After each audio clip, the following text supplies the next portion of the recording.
Alright, welcome back to Sorry If I Spit When I Speak. Part 2 of our 2017 preview is about the offensive line. Now, it's trendy to say that, look, the offensive line stinks, they're the worst, you know, especially you hear it a lot from the Steelers fans. And from me. And, yeah, but we haven't really heard an objective evaluation of what has gone on in the preseason. Has there been progress? We can't group all players together. Who's looked good? Who's looked bad? You know, we know Trey Hopkins made a surge to become a potential a starter on the line.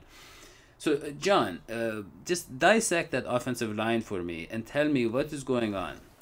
You know, I've always been on the stance that players don't change, and usually the traits that they have in college, it's going to translate into the NFL. And nothing's changed with Cedric Ogbuehi and Russell Bodine. The good plays that they make, they've been plays that they can make since college, and the plays they can make, the blocks they can't make, it's the same thing that's been in college. And I don't think you can ever expect either of those two players to ever improve upon where they are now.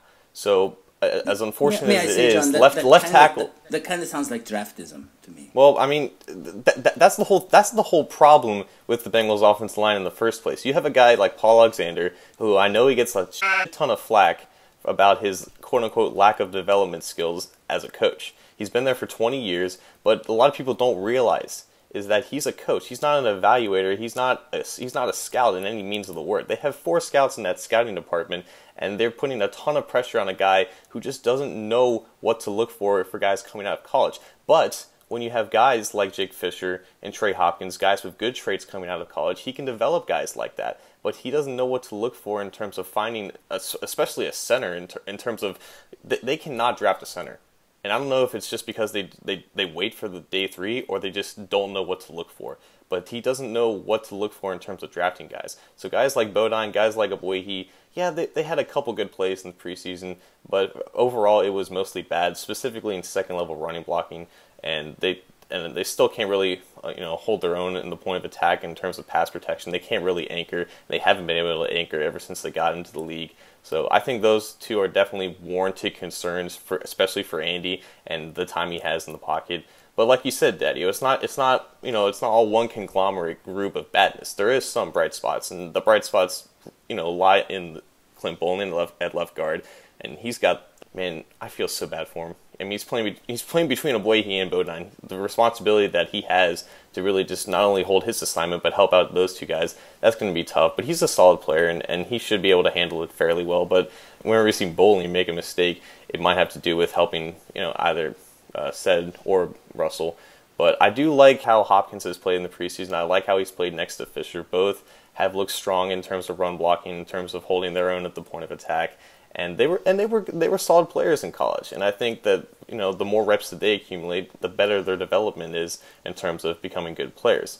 So I think overall, the group is definitely a mixed bag in terms of talent and lack of talent, but it might not be as bad as a lot of people are making it out to be. Yeah, but John, could you address the elephant in the room, and that is the Whitworth-Zeitler disappearance and the way management let that happen?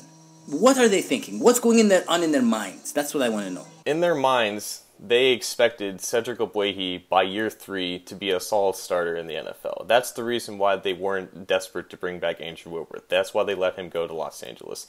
And from that perspective, in that long-term planning, I could kind of understand it because he was getting old, and they did have to, they had to display this PR message that Ogbuehi was going to be the starter, that he was going to get better, and if they brought back Whitworth, that takes a hit on them in terms of, okay, we missed on Ogbuehi, and now we need to sign back Whitworth. So that I could kind of understand.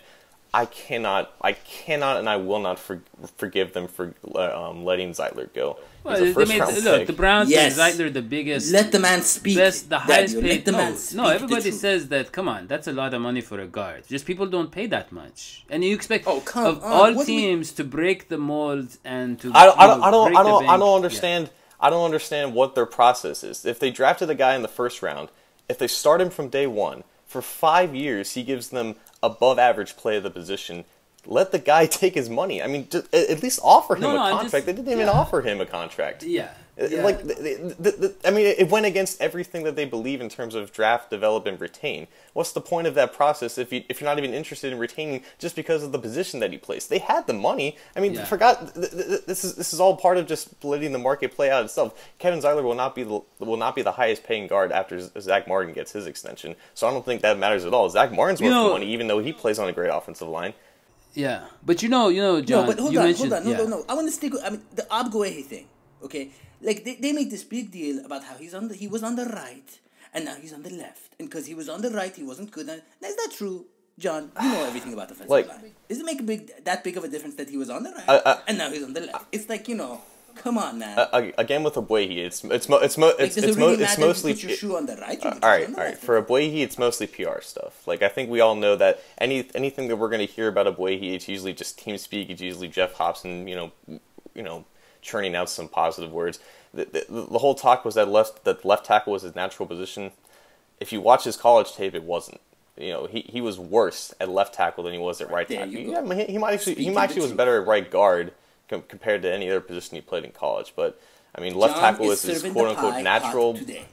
Yeah, but John, I would say, for instance, I think he probably wouldn't have signed with us, but I love Zeitler. But like you said, we don't know how to draft centers. Last year we saw the Falcons pick up Alex Mack, and their whole team turned around. I mean, that was a different team, and I'm not going to say he was the only addition. They also got Mohamed Sanu. But that, feeling secure in the middle of the line, and they had two great running backs, not just one. So, I mean, that's a sign that they're getting nice push up front. I think if we're going to splash, we got to splash on a center, and we got to go after him with everything we got next time another one comes on the free agency market. I'm not all for moving around offensive line pieces. I don't necessarily appreciate it when people say that, he can play left tackle, let's move him inside the left guard. A lot of people were talking about that with Whitworth a while back, and I'm not really a fan of just moving around pieces, but I really wish they would have either experimented Hopkins at center or Zeitler at center. I think either of those two would have made solid centers if they had been started out there, or at least given Hopkins reps at centers, because if they would have brought back Zeitler, they would have had 3 solid interior pieces to build around, even 4 if you include Westerman, if they would have given him snaps at center. I was going to ask about they had the pieces though. What's going on with Westerman? He's played all right this preseason. I think he had an okay preseason in his first one, but there were a lot of issues in terms of him, understanding his assignments, specifically in practice, and that really kept him out of the active list in terms of the roster last year.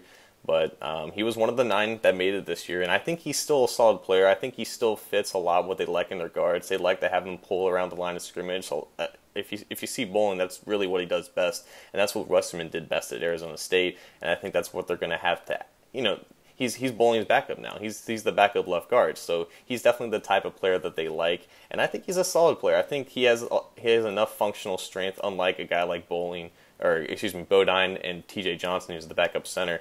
It was interesting to see them keep Alex Redmond though at backup right guard. It was kind of insinuated that they were going to keep 8 offensive linemen compared to 9, but they must really like what Redmond has done in practice, so he's going to back up Hopkins at right guard. So the pieces in terms of depth that they have on this offensive line, if you take away Andre Smith and T.J. Johnson, the depth is not bad, and the promise is kind of there, but there's still too many red flags to be overly confident about this being better than what we think it will. Yeah. Okay, Jordan. Russell Bodine is just one quick comment here. Russell Bodine is the kid who would never get picked at dodgeball during recess. What is he doing as our center? Please, Jordan, you go ahead, say whatever you want to say. I just had to get that out of my chest, get it off my chest. Please. Well, I honestly don't have much to say about the offensive line, other than maybe we can, maybe play Vontez on both sides of the ball after he gets suspended. Maybe. That'd be awesome. But other than that, no. One thing that I do like about it is, John, I saw you tweet it. It was how, we're actually solidifying the position at guard, which I think that's the only positive. I really like Trey Hopkins and Clint Bowling, but other than that, nothing new.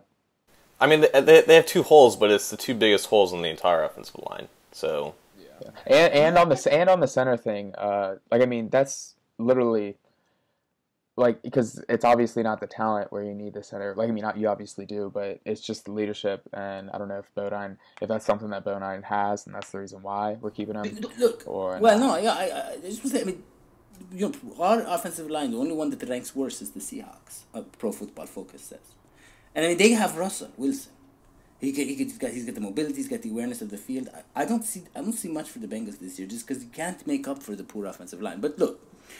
Speaking of offensive lines, guys, I am really starting to find these silly school child line drawing depictions of us to be offensive. They are offensive lines, Daddio, and I'm sick of it. I want to be I real. put in so much I want to be. I know, but I want to be real. I want to be three-dimensional. Yeah, look, yeah, what Hoji means, fans, is that we're trying to raise a modest sum of money to create puppets of ourselves and to make this an A-list show. Yeah, it's already the best darn show on the internet. Yeah, I mean, yeah, I don't know, but I mean, I don't know about that. Maybe the best Bengals show, but we want it to look like it, and we want our fans to believe in it, and our fans deserve this. So, if you just click here to make a small contribution, look, even $5 goes a long way. It just shows us that you care. We can get these puppets made, and we can make longer videos, and more often we can make videos.